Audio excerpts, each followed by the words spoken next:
Okay, on today's episode, I'm speaking with Tim from Protest the Hero. They've got a brand new record out called Within. You can snag it at their website, protestthehero.ca. There you will also find their merchandise items as well as tour dates. They're about to head to Europe for a bunch of festivals this summer. This was a great chat. We cover a lot of ground, and actually we have a great conversation about kind of the business side of things, royalties, the process of Protest the Hero buying back their masters, and some of that side of the industry, which is kind of like difficult to navigate. And you'll hear how it can be tough even for an established band like Protest the Hero. So I thought that was really great information, and I appreciated Tim kind of pulling the curtain back a little bit in that situation.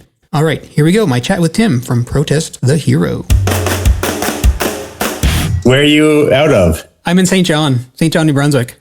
Oh, cool. Actually, I might as well mention, we met a few times, actually, way back when my band would have played some gigs with you guys back in St. John. Oh, Jay. Way back when. You used to have long hair? I used to have long hair, that's right. Okay, yeah, I totally remember you. What was your band? We the Undersigned.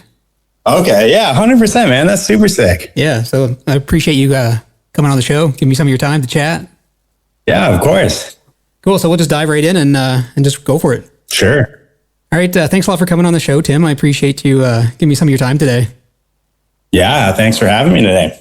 One thing I actually realized as I was coming into work here at the radio station, we're right above the cafeteria at UNBSJ, and that's the first place I saw Protest the Hero play live like 22 years ago or something like that. Okay, yeah, no, I remember playing in St. John's, and yeah, like it's in the university? In the university. Okay, yeah, no, I do remember that vaguely. Yeah, it must have been 2003, the Unity tour maybe? Right around, yeah, because I feel like Closet Monster was on the bill, and I'm not sure. Maybe Bombs Over Providence. The day before that, I'm pretty sure we played in Hartsfield. Okay. At like some open field. That's wild. Craziness. That's cool. So that was our first taste of New Brunswick, and then we did St. John. Cool. Actually, one thing too, my wife sent me a text this morning with a picture of this. I don't know if you can see it. Yes. Oh, it's all signed? Search for the Truth? It's all signed. Yeah. I've had this in my collection for like 20 some years. And anyway, as I was coming in, my wife sent me a picture of it and I was like, that's cool. Thanks. Hey man, I don't even have that one. No way. That's funny. so yeah, you've got that. I don't know. I'd have to like buy it off someone, I think. I'll sell it. I guess I can sell it to you. I can part with it. Or trade. Trade. Yeah. We could do a trade. Anyway, yeah, sorry. I just wanted to mention that because that's, I remember you guys coming through New Brunswick quite a bit, and the scene really appreciated you guys coming back all the time. So, it kind of meant a lot to me and a bunch of people in the scene. So I just wanted to mention all that. Yeah, absolutely. I think it was always either Fredericton or St. John, and we usually didn't do both of them. But yeah, I remember Fredericton for sure had a really strong scene. What was it, like the Elks Lodge or something? The Elks Club and, that gymnasium there, Kinsman Center. Okay. If you can remember that one. With like Cancer Bats would play there too. Yeah. No, that's awesome. I know that sometimes, smaller places that aren't like super major cities, they have to make it work, but I think that's what makes it special. Absolutely. Yep. Yeah. Especially when it's all ages shows because the kids love it so much. They get so influenced by it. So it means a lot. Yeah, totally. So let's talk about the new record, Within. So wicked record, 8 tracks, a couple beautiful instrumentals. Since we're kind of talking about the old days a little bit, I don't want to go too much down the nostalgia path, but correct me if I'm wrong here, but when I listen to track 7, Liberty Spike, it sounds like there's a throwback to Led Astray, like halfway through the tune in the vocal melody and the lyrics even. Yeah, I'm surprised you caught that, but yeah, that is a reference to that song. And yeah, we lifted our own lyrics because it does tie in without going too much into it. It's about the same person. So that was like a throwback to. Okay. It is the first song. There is a lyric. I don't know it exactly, but about like the second song about this. So it kind of alludes to that. Okay. That's interesting. I was wondering if that was the case because that album, From a Calculated Use of Sound, I think it's like the only song that's not really like politically charged. So yeah, no, that's true. Which is anyway, plus there's bass chords in it, which is like, I'm a bass player. So that song just kicks ass anyway. Yeah. Like a little bass drum in the chords at the beginning. Yeah. So that was intentional. So is there any other callbacks in the album? Like, was that intentional to kind of reach back to that era of the band and move it forward into the new release? I think that was just appropriate for that song. There's definitely some discussion on the record about, the history and the different formations of the band.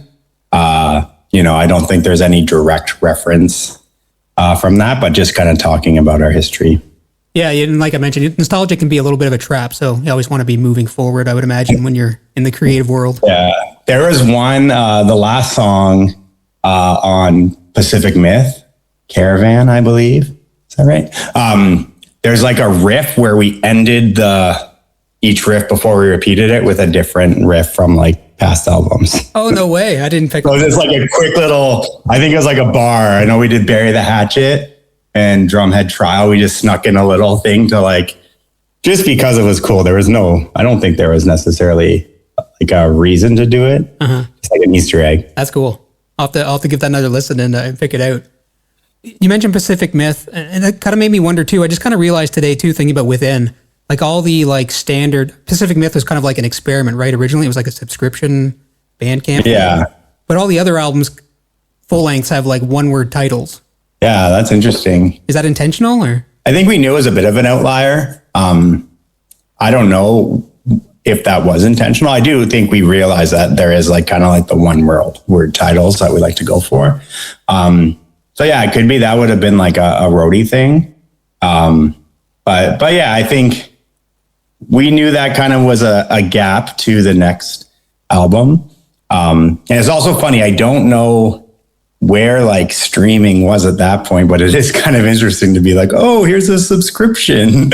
And that wasn't as common, even with like apps and stuff like that, or software was more like buying it, right? Mm-hmm. And I think when we started that, we're like, remember getting a magazine subscription that like every month you got your new thing. And that was just something to look forward to. So that was kind of what we were going for.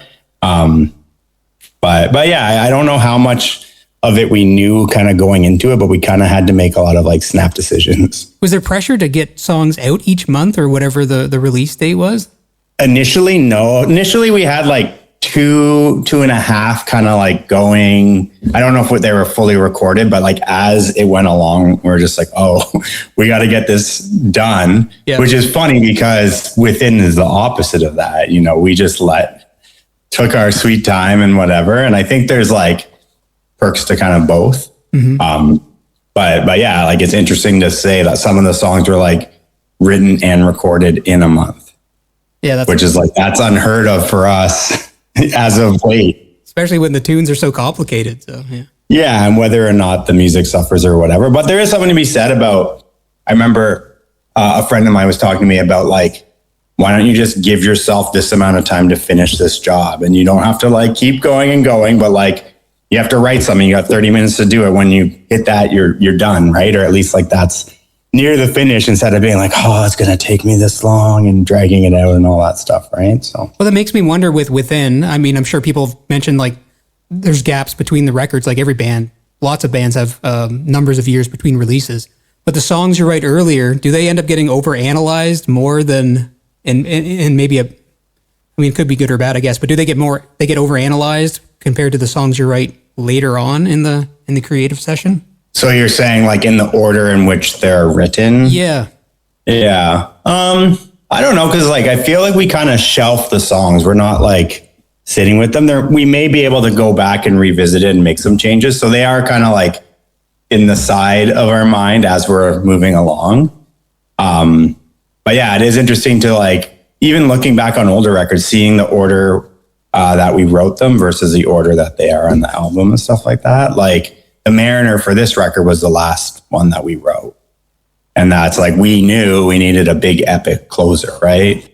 A lot of the other songs, we didn't know how they fit. I think we did kind of know Mouthpiece would be like the starting song, the lead track. But yeah, it's funny how it's like, just how it comes together like that and kind of getting away from the question. But yeah, I don't think we overanalyze it too much other than we probably overanalyzed everything on this record or refined it and just kind of like had the time to kind of really feel comfortable with it.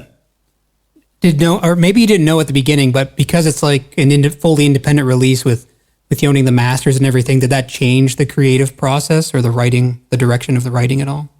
Like, honestly, if anything, we should work faster if we own our masters, because, we're going to financially benefit from that more.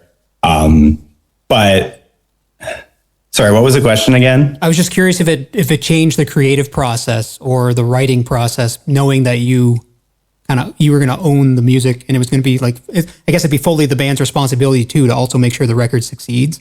Yeah. Well, I think a big part of as we were getting along in the writing and recording process for this, we were talking to the last label that we had and trying to find a way to get out of the last album in our deal. And it's just one of those things where it's like, whatever they do, they're a label, they do their thing. And they know how to do that, but it's like, we would be disappointed to give that over to them when we could just keep it to ourselves. So I think that was, not so much from the creative process, but it's just we want control of this in the world. We want, to be able to do whatever we want with this internationally. So it was really important to us to negotiate that. We had to give up, extend the terms on past records, but that was enough of a trade to be you already have it, you can keep it longer, but it's going forward, we want to be in charge. So it was worth it to get out of that deal for this record instead of putting out one more and then moving on from the contract? Yeah. Just every time we've put something out with them, we just don't see the value. And it's I do see the value of marketing and labels being able to sell records and stuff like that, but it just didn't feel for what we were getting in return, it just didn't feel like we were a priority, and we knew we could do at least the same, if not more, on our own. I wonder if there's any way we can go deeper into that, because I feel like there'd be a lot of listeners who don't necessarily know what that all entails.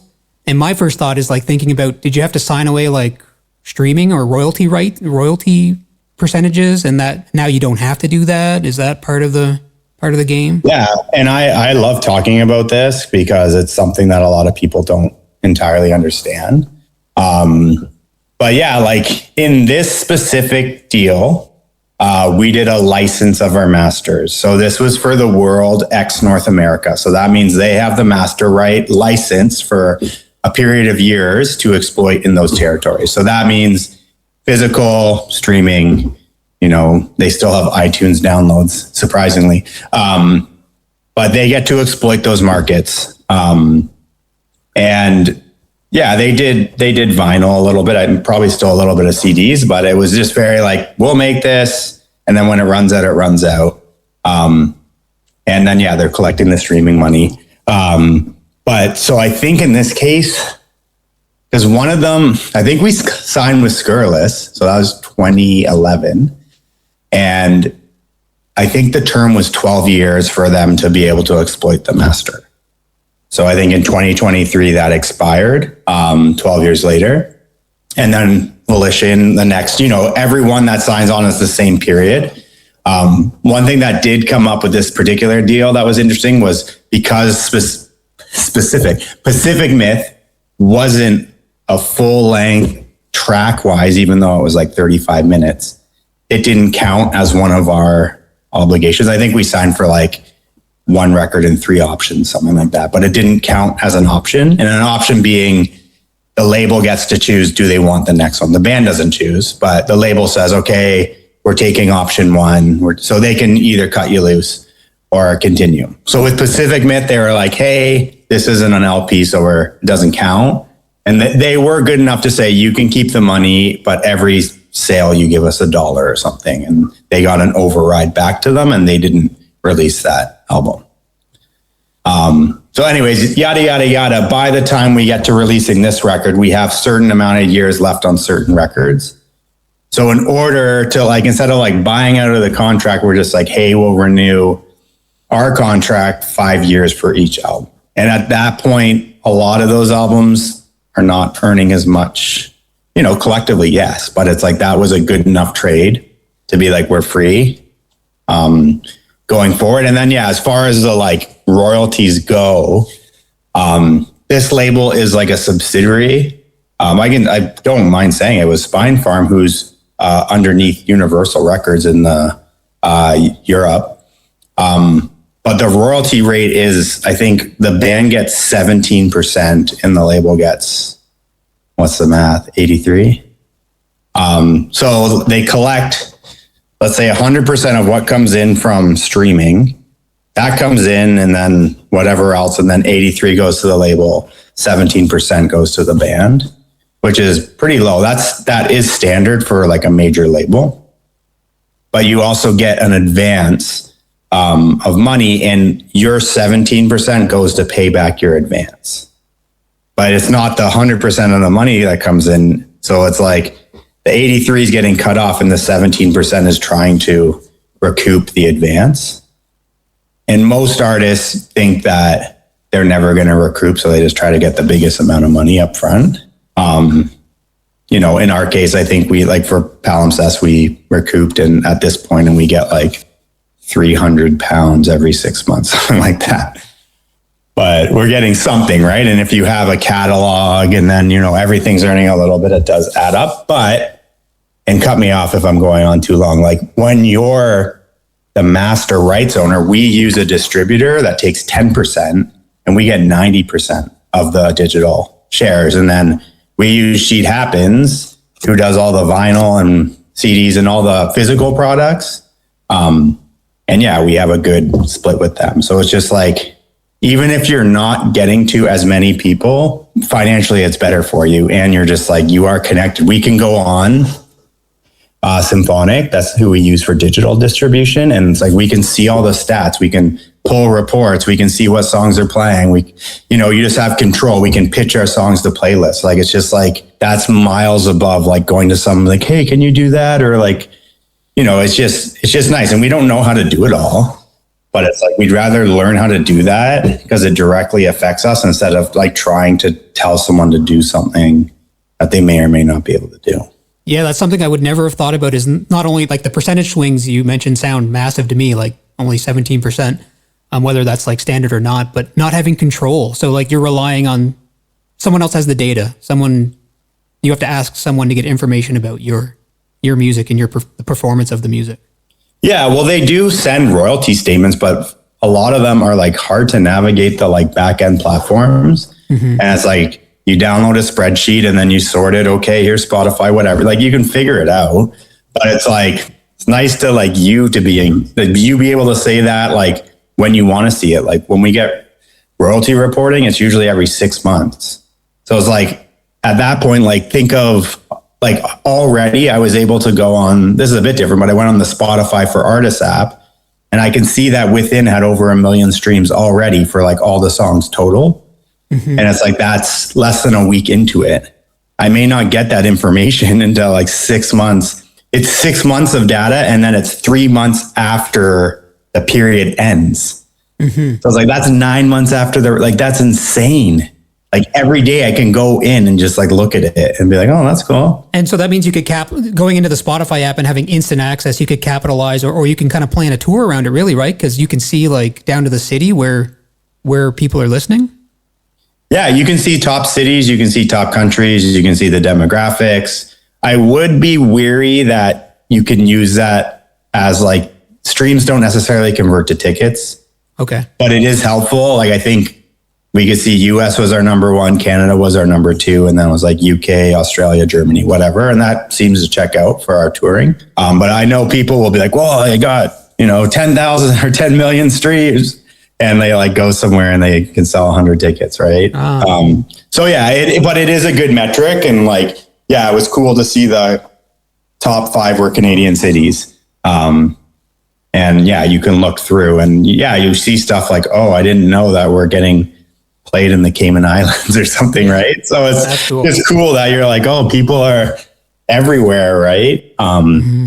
So yeah, that's really useful information. And like to be able to get it on the daily, it's like there's no comparison. Yeah. So my other gig is with Music New Brunswick, which is the Provincial Music Industry Association.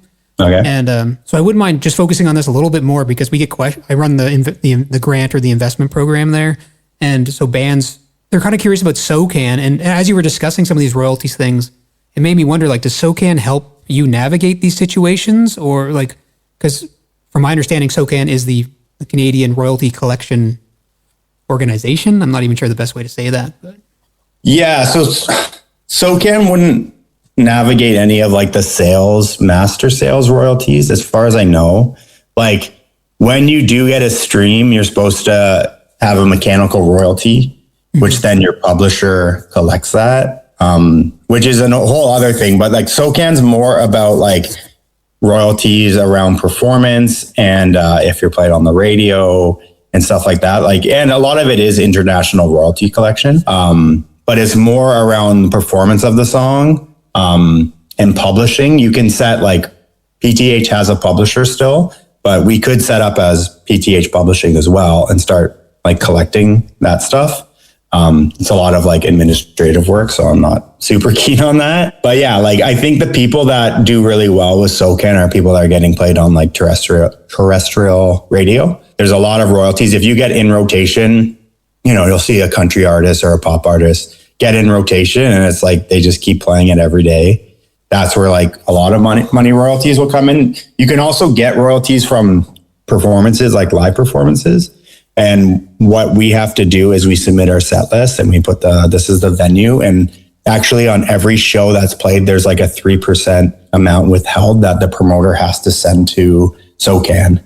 And then the artist has to say, hey, we played this, here's the songs. And then they send it to you. Is that international? Would you submit set lists from gigs like in Europe? And sometimes, I know it's changing. It used to not be in the States, but I know like in Germany and France and stuff, they'll tell you to fill out their set list information. And then I think the German rights organization collects it and then SOCAN collects it from them. So basically like, and I've also heard you could, if it was worth it, you can have relationships with like PRS in Great Britain and Jazz Rack in Japan. But it's like SOCAN's kind of like the hub that like goes to all those societies and like pulls it all in for you. Okay.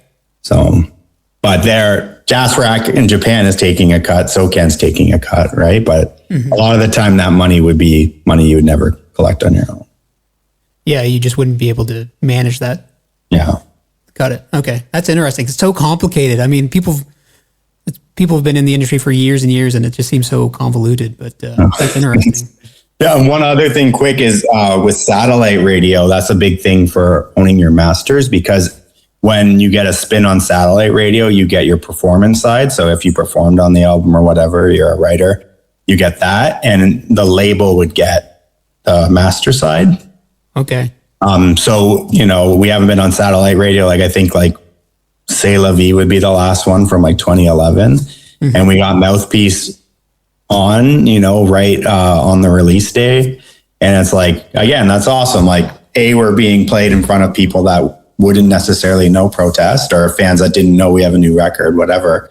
But it's like, now that we have the master, you're getting paid on two sides of the royalties as well. Yeah, well, I'm sure there's people that are even wondering, what the hell's a master? What do you mean you record your art or whatever, and you don't even like own the recording? It's probably confusing to folks. You know what I mean? You know, at the end of the day, any of the deals that we've been disappointed in and upset about, we sign them at the end of the day. And like my only advice to anyone is like, if you can keep your intellectual property, like you can rent it out by all means, but it's like, if you can keep it in the long run, you know, don't give that away, you know, indefinitely. And you see what happens with like Taylor Swift and, you know, other people that acquire their masters back, right? But it's like, if it's something that turns into like a huge valued thing, you have to go to like a private equity firm and buy back your own rights for like maybe 100, I forget what the number was, but a lot of money.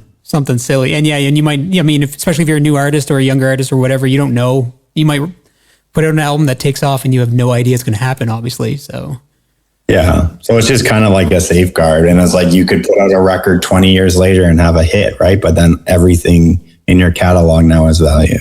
Yes. Oh, yes, of course. Okay. Got it. That's interesting. Yeah. Thanks a lot. Just rent it. You don't like, with your guitar, you let your friend borrow it, but you probably wouldn't just sell it to them if you loved it. Or you wouldn't tell him he owns it, but you're going to hang on to it but he can take it whenever he wants. Yeah, I'm trying to think of like a comparison of something that you make that you really love, but like you wouldn't just give it away or sell it. Yeah. I guess music. Yeah, music. I mean, that's a unique situation. Okay, that's cool. Okay, thanks for entertaining that. That's fascinating to me. As someone kind of doing the administrative side of music here, I find that stuff really interesting. Let's talk a little bit more about the record, because I know it was mixed by the whole record, right? Was mixed by Nolly Getgood. That's right. So what made you work with him this go around? What made you want to work with him this go around?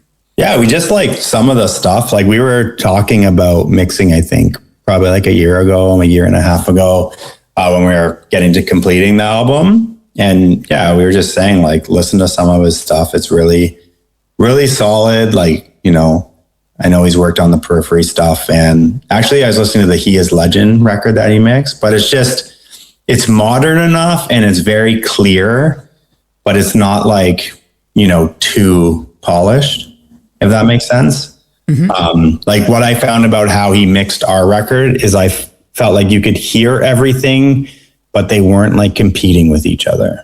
Mm-hmm. And obviously you listen to it, you're like, oh, it needs more guitar. But yeah, I don't know. I just felt like it was really clear and the tones were really good. And yeah, he said something about like, he doesn't often get records where he just gets the stems and like, do what you think. And what he came back with was like really on the mark. So you didn't send him a rough mix or like give him any directions kind of thing? You just said, here's the stems, interpret it your way? We did give him like a working tone for guitars that we just use for recording, but he was like, oh, I really like that. So I'm like, okay. But would you send him a clean DI too in case he wanted to read? Oh yeah. Okay. We sent him like 150 stems for the album, not just guitar, but just everything, every drum, every vocal, like 50, 60 vocal stuff. That's all layered. So, okay. Yeah, we punished them. I spoke with Dan. I got to interview Dan from Sick, Dan Weller, a few months ago. I think he's mentioned this. If he hasn't, I'll cut it out because he asked me to cut it out of the interview. But yeah, it's the 20th anniversary. Yeah. I don't know if I heard that, but I know they're doing stuff around that. And I don't know if you would have to cut this out, but we tried to get them on a tour for the end of this year. Oh, like over in North America? Canada. Oh my God. Didn't work out. They just couldn't I think they're grown-ups. They're probably older than us, but they just have like commitments and jobs and stuff like that. So they couldn't make it work. Yeah. But yeah, one day we just didn't know. We're like, I know all the like, you know, people that are really into, you know, tech and prog and metal and stuff like that know who they are. But like, would people, the general metalhead, do they know them? Mm-hmm. Or are they just kind of like that, like band's band? Band's band, yeah. I travel pretty far to see them if they came. They were playing the day before us in the UK at this festival, Radar Fest. Uh-huh. And yeah, Nolly's been playing bass with them. And he's like, you should come see us. And I was like, we have another show in London. Who else I'd be there? Yeah. Well, keep working on them. Maybe it'll line up and they'll come over. Yeah, we've got the bug in their ear. So if not now, maybe. Yeah. Okay, cool. Another question I wanted to ask you about the creative process is, I don't know how involved you are with Sheet Happens. I know you co-founded it. Is that correct? Mm-hmm. So when you're doing those transcriptions, like, did that influence the way, like, being able to see all those bands? And I'm sure some of the bands you like looked up to, right? Like doing Propagandhi transcriptions and stuff. Did that change your playing at all? Or did that influence the way you, like, did that help you learn certain things about playing guitar or writing songs? Yeah. Yeah, absolutely. So yeah, when Luke and I started it, and like, I'm a silent partner now, but, I was the transcriber and he was like the behind the scenes. And then we had one guy that was doing like the book layout and stuff. Luke was like kind of the strategist, getting all the stuff together, you know, setting up the orders, this, that, but I did transcription and like the finances. So yeah, I transcribed some of that Propagandhi stuff, and like they sent us stems. So that was cool. Like, holy shit, I got stems for supporting Caste. And, then there was stuff like that. If it was like a solo on Corch's Corner or whatever, like I'd send like Beav and Chris like a message like, do you think you can send a video of you playing this? And then you just see Chris with like his head cut off and like a cut off, and you just like play the riff. And it's like, this is crazy. You're transcribing by ear. That's crazy to me just to think about that. Yeah, I'm actually pretty good at it because that's how I learned a lot of guitar when I was starting. Like obviously Red Tab and stuff like that. Yeah. But I do find like if I learn by ear, I'll learn something quicker if I can get it. Okay. So yeah, like we would get like the structure of the song and I'd go through it, and then some bands want to check it over. Some bands don't really care. And if we could get stems, that's great as well. But yeah, like definitely the Propagandhi stuff. That was just interesting chord shapes and how like the two guitars would do like different voicings to make like giant chords. Okay. Yeah, across both channels or across the spectrum. Yeah. Yeah. So stuff like that. And yeah, like even just like understanding music, like from like a writing perspective or an arranging or, you know, just seeing different time signatures and how stuff or harmonies and stuff like that. So yeah, I definitely, we were there yesterday to do some signing of all the posters from the pre-order. I thought it'd be good to try to grab some books and just learn a few songs and stuff like that. Because I feel like that's how you learn to get outside of your comfort zone, right? For sure. And it definitely like would influence, I mean, the more you hear, the more you learn. It just seeps into your creation, whether you know it or not, right? Subconsciously. So yeah. Plus, supporting Caste is like one of the greatest albums ever. So especially when you have to listen to like a riff like 1,000 times and like stop, start. Yeah. That's funny. What about piano playing? Does that influence the shred, the guitar shred at all? Like I just think because I did like classical piano before I started playing guitar, I think like my ear lends itself to classical. So sometimes I'll write kind of like with that feel. I do feel like in general, if it's like technique, there's not a lot of crossover. Like sometimes if you're doing like scales or whatever, but like even like theory wise, I view piano and guitar very differently. Like I don't understand guitar notes on the neck as well as, you know, on piano and stuff like that. I kind of just, this is a 7. Like I can figure it out. But yeah, I think more just like style, but I also find it is hard to play guitar stuff on piano just because like the voicings of chords. But it is interesting to write something on piano, play on guitar, write something on guitar, play on piano, because you have to find a creative way to do it. Okay, that's just because literally like the piano is laid out like linearly or chromatically, whereas the guitar is kind of stacked in a grid sort of thing. Yeah, so like let's say you're playing like if you're playing a C major on a piano, you'd be like C, E, G. That'd be simple, straightforward. If you're playing like a C, like power chord or bar chord, it'd be C, G, C, E. So there you're kind of like over an octave of notes, right? Mm-hmm. Okay. But if you wanted to play something that sounded like a guitar, you could play that voicing on the piano, right? Because that's more common. So yeah, I think it's just more chord voicings where I'll play a lot of like chords that are stacked. I think that's more common in piano, especially like in your left hand. If you're playing pop music, you'll play stacked chords or inversions of that. Mm-hmm. But the thing about guitar is you can play crazy inversions, and like sometimes you'd have to play that with like 2 hands on the piano, like across a bunch, right? One little thing, right? Like you can get a pretty vast range on a chord, which would maybe be impossible for piano. Gotcha. Okay. Yep. That makes sense to me. Cool. I want to be respectful of your time. We've probably already gone over the 25 minutes. So did you want me to cut out the section of Sixth potentially coming to Canada? Or you tried to... When is this airing? Probably would be at least a week. It'll probably take me to turn it around. Okay. Yeah, I don't like we're about to announce a tour across Canada. I guess I didn't hint at that, or I did like hint at that, but I don't know. I don't really care. Honestly, I don't really care if people are like, what? There's a tour? Like, yeah, maybe. Okay, so where's the best place to send people, Tim, to, I mean, I know people can stream it, but is it Bandcamp? Is it just directly to the Protest the Hero website? What's the best way for people to snag the album? Yeah, well, ultimately, now that we're independent, everywhere has an impact more than it has in the past.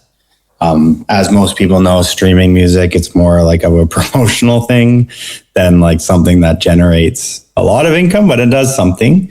I do think Bandcamp is great. If people like buying digital music, I know sometimes maybe people just buy it to support the band, but they don't really like load the files into Apple Music and listen to it. But yeah, that is definitely a huge help to us because it comes directly to us. You can set it up. You get paid the day that people buy your album, which is unheard of. And yeah, Sheet Happens is like the hub for all physical stuff. And of course on tour, buying merch and coming out to our shows, that all helps. Awesome. Yeah, so I recommend, obviously, everyone should go snag Within. I've been spinning it nonstop for the last couple of days. And I wanted to mention, too, I love how it ends on a hopeful note. Like you mentioned earlier that it kind of ends, The Mariner kind of ends this, it's like an epic ending song. And I kind of love the uplifting ending to the whole record. So I appreciated that quite a bit, honestly. Yeah, it's still, end on the positive note. What was your favorite track if you had to choose? If I had to choose, Liberty Spike is up there. It helps that I noticed, like, when I was like, what's this melody, man? I know this melody. I know these lyrics. But even just in general, that's a fantastic tune. The Orchard, I really like and of course, it's probably no spoiler alert that, is it Jada Kelly? She's back. Yeah, Jada. And Chris Cresswell from the Flatliners. Okay. Yes, I thought I heard a different voice in there too. He's from the Flatliners, man. Talk. Okay, so 2 guest vocals on The Orchard. And, the instrumentals are really cool too. Those short little classical pieces. They're not a skip?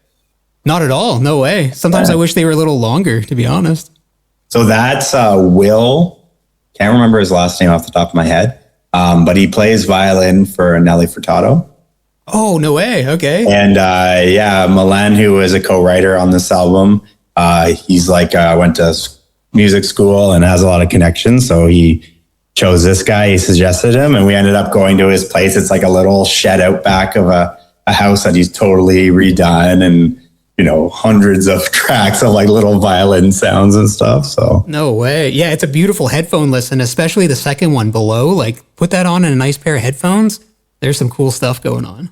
Yeah, there was sounds that I was like, what is that? I was like, can you solo that? He's like, oh yeah, that's me just like scraping the violin or something. It's like, that's cool. Yeah, that's super neat. And they're placed really well in the record because it's just a nice little like division between, the intensity. So it kind of like, I don't know, it's like a breath. It just kind of like lets you go, digest what you just took, digest what you just heard and then keep on moving. Yeah. No, I think it's interesting you say Liberty Spike. I remember when I heard that finished, I was like, that song to me, like, it's just really strong chorus, some really cool parts. I was like, that might be like a single. Just for that melodic side, I think for the chorus, I think that's what hooks me in sometimes, like something like that. And then, I think The Orchard is an outlier as far as like, it's probably the lightest. It's still heavy. I was like, oh, this could be played on rock radio maybe. But I was like, oh, it's still heavy. Pretty intense. But there's like a section in the middle that's just like total tangent, right? It was just like, okay, this is a structured. Oh, there it goes. But yeah, like you mentioned, Jada throwback and Chris is all. It just feels like kind of this more. I think it's like in the vein of Mist.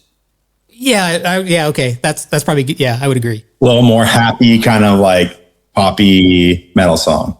Yeah, but I love it. So I say more of that is fine by me. Yeah, 100%. Yeah. Sweet. Cool, Tim. Thanks a lot. That was such a great chat. I really appreciate it. Answer a lot of questions. I appreciate the business insights too. I feel like that's really valuable to a lot of listeners because it's just kind of just a quagmire, like it's such a mystery out there for artists. So I really, really appreciate those insights. So I've been a business manager for like 10 or 12 years. I started a company called II Music Financial, but it was like because I was learning to navigate that for protests, and I was like, other people need this, and it's crazy seeing people come in and just like untangling their and be like, holy, like you haven't done your taxes for 5 years. Okay, let's get into it. Let's do it. Is that something we could send people? Like, can people reach out to you for that? Yeah. It's called II Music, but like AYE. I can tell Sarah to pass it along to you, but yeah, it's supposed to be like financial support for artists. Okay. And yeah, I'd love to do some more like outreach and education. And yeah, if there's anything with the organization you're working with where you want someone to come talk about that stuff, like I love talking about it. So To be honest, we're always looking for that kind of stuff at Music New Brunswick. Like that would be really, I could put you in touch with our executive director for sure. And especially with your story of buying back the master, and the whole situation would probably be incredibly valuable. Like they do presentations and conferences and like a Music New Brunswick week, and where they kind of focus in on that, and people from SoCan come down and Sirius XM. So if you're interested, I would 100%. yeah. Okay. Connection. Yeah. Yeah. Maybe, do you have Instagram? I do. Yeah. Okay. Find me on Instagram and we can message. But yeah, anything like that, always love to do that. And yeah, I want to make a couple videos for stuff like that, but it's like, I had to pull together all the information of all of our albums. Mm-hmm. And it's crazy to be like, that's here and this one's here and this one's, independent over here. And it's like the lawyer I was talking to was like, this is the most crazy situation I've ever seen. Mm-hmm. Okay. So, yeah, that'd be valid. I don't even think there's an entertainment lawyer in New Brunswick that people know that just doesn't exist here. So having someone with experience, like yeah. what I already said, your situation would be invaluable, really. Yeah. No, for sure. Cool. Awesome, man. Thanks a lot. I really appreciate it. And yeah, I'll look you up on Instagram. And like I said, I'm not going to say it again. It's invaluable. Hey, man. Well, yeah, it was really good getting reconnected. And yeah, hopefully there'll be an announcement in a week or two. But yeah, we're going from Nova Scotia to Victoria. So cool. All right, man. All right. Thanks a lot. Have a great day. Good chatting. Yeah. Cheers.